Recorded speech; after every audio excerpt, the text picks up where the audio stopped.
పదండి పదండి రా, మేడారం జాతరకు ఏలయ్యింది. అమ్మా, 2 సంవత్సరాలకు ఒకసారి నువ్వు నన్ను జాతర తీసుకొని పోతావు. అసలు ఈ సమ్మక్క సారక్క దేవతల మనుషుల 2 సంవత్సరాలకి ఎందుకు చేస్తారు? నా తల్లి, ఎంత మంచి మాట అడిగినవు బిడ్డ. సమ్మక్క ఎవరు, ఈ జాతర ఎట్లా చేసుకుంటారు, అసలు ఎట్లా మొదలైంది అంత చెప్తా ఇను.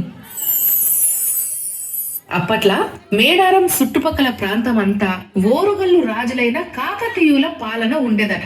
అంతా అడవులే అయినా కరువు కాటకాలు వస్తే తాగనికి గుక్కెడు మంచినీళ్ళు గుట్ల ఉండకపోయేదట. అట్లా కష్ట నష్టాల్లో ఉన్న కోయదొరలు ఓనాడు వేటకు పోయిండ్రు. కోయదొరలకు అడవిలో ఒక అద్భుతం గానొచ్చింది. ఓ చిన్న పాప పుట్ట మీద వండుకొని ఏడుస్తుందట. ఆ బిడ్డకు కాపలాగా పులులు సింహాలు ఉన్నాయట. ఓ జగన్మాత, నాకు పిల్లలు లేరనే బాధను చూసి నువ్వే ఈ పాప రూపంలో వచ్చావనుకుంటున్నా తల్లి. ఈ పాపని తీసుకునే అనుమతి నాకు ఇవ్వమ్మా.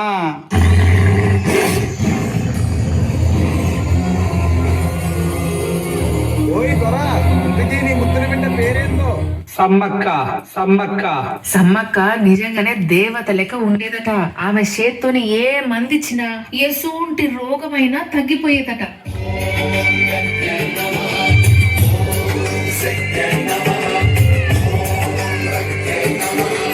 సమ్మక్క పెద్దగా అయినాక వాళ్ళ ఊర్లో ఉండే పగడిద్ద రాజుకిచ్చి పెళ్లి చేసిందట.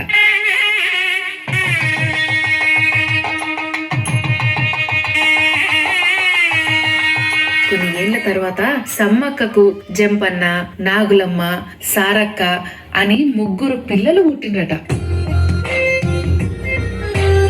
మరో పక్క పన్ను గట్టమని ఓరుగల్లు రాజైన ప్రతాపరుద్రుడు కబురు పెట్టిండట.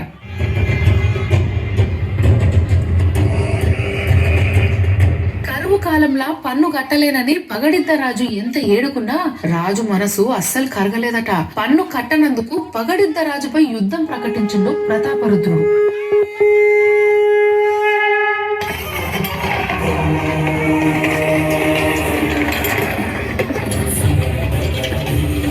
ఆయనను శత్రువులు చుట్టుముట్టి చంపేసిండ్రు.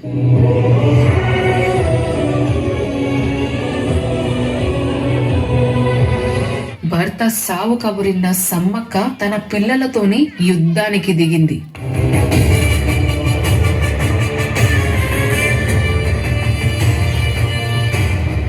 సమ్మక్క వేటకు శత్రువుల తలలు ఒక్కొక్కటిగా నేలకూలాయి.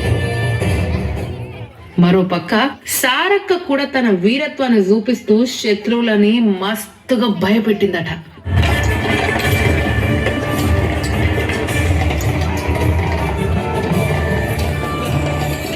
సమ్మక్క కొడుకైన జంపన్న శత్రువులతోటి పోరాడి సంపంగి వాగుల పానాలిడ్చిండు. అప్పటి నుంచి ఆ వాగుకి జంపన్న వాగు అని పేరొచ్చింది.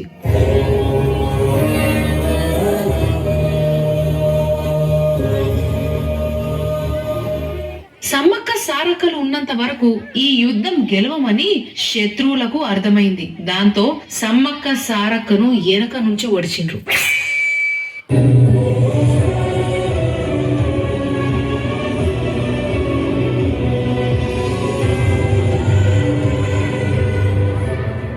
సమ్మక్క మాత్రం వంటి నిండా గాయాలతోని శిలకల గుట్ట వైపు ఎల్లసాగిందట. తనని ఎత్తుక్కుంటూ వెళ్ళినాళ్ళకి మాత్రం సమ్మక్క కనబడలేదు. బదులుగా చెట్టు కింద కుంకుమ బర్ని లాగా కనిపించింది.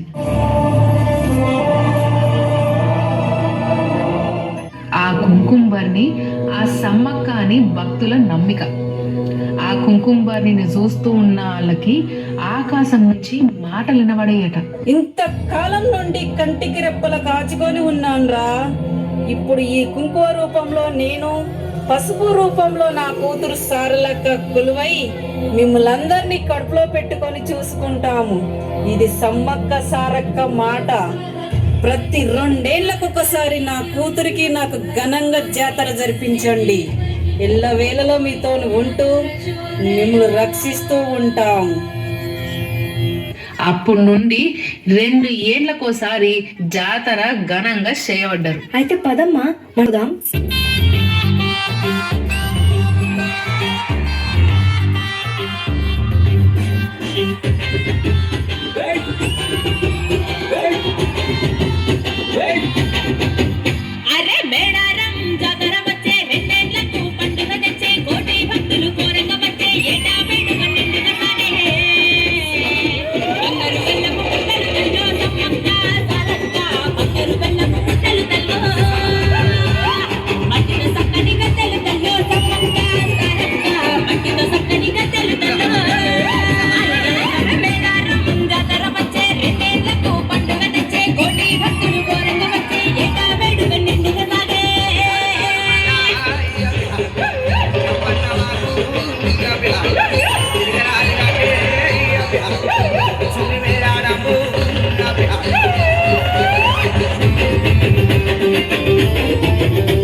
పరవశించిపోయానురా.